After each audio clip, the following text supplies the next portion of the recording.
4 मौसमों की जादुई मुहिम। एक दिन एक छोटी लड़की जिसका नाम ज़ारा था अपने गांव में खेल रही थी जब उसने एक कदीम किताब दरियाफ्त की। किताब में एक नक्शा था जो 4 जादुई मौसमों की बादशाहियों का रास्ता दिखाता था। ज़ारा ने फैसला किया कि वो उन बादशाहियों का सफ़र करेगी। ज़ारा सबसे पहले बहार की बादशाही पहुंची।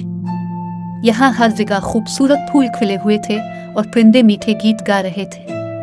बहार की रानी ने ज़ारा का इस्तकबाल किया और इसे जादुई बीज दिया जो ज़ारा को अगले मौसम तक पहुंचने में मदद दे सकता था। बहार के बीज को इस्तेमाल करके ज़ारा गर्मी की बादशाही पहुंची। यहाँ सूरज तप रहा था और हर चीज़ सुनहरी नजर आ रही थी। गर्मी के बादशाह ने ज़ारा को एक जादुई सूरज की किरण दी जो उसे अगली बादशाही तक ले जा सकती थी। लेकिन ज़ारा को यहाँ की गर्म लो के चैलेंजेस का सामना करना पड़ा जिन्हें वो अपनी अक्लमंदी से हल कर पाए। गर्मी की जादुई किरण से ज़ारा खिज़ां की बादशाही पहुंची। यहाँ दरख्तों के पतुई सुनहरी, सुर्ख और भूरे रंग के हो गए थे और ज़मीन पर बिखरे पड़े थे।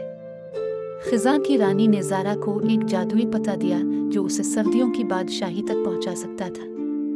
लेकिन इससे पहले ज़ारा को खिज़ां के तूफानों से लड़ना पड़ा। ज़ारा आखिर में सर्दियों की बादशाही पहुंची। यहाँ बर्फबारी हो रही थी और हर चीज़ सफ़ेद थी। सर्दियों के बादशाह ने ज़ारा को एक जादुई बर्फ की क्रिस्टल दी जो उसे वापस अपने गांव ले जा सकती थी। ज़ारा ने सर्दियों के चैलेंजेस का सामना किया और बिलाखिर कामयाबी से सब मौसमों की बादशाहियों की मुहिम मुकम्मल की। ज़ारा ने अपने गांव वापस आकर अपने सफ़र की दास्तान सुनाई और सबको सिखाया कि हर मौसम की अपनी खूबसूरती और चैलेंजेस होते हैं और हमें उन सब को खुशी से कबूल करना चाहिए। ज़ारा की जादुई मुहिम ने सबके दिल जीत लिए और वो हमेशा के लिए एक हीरोइन बन गई।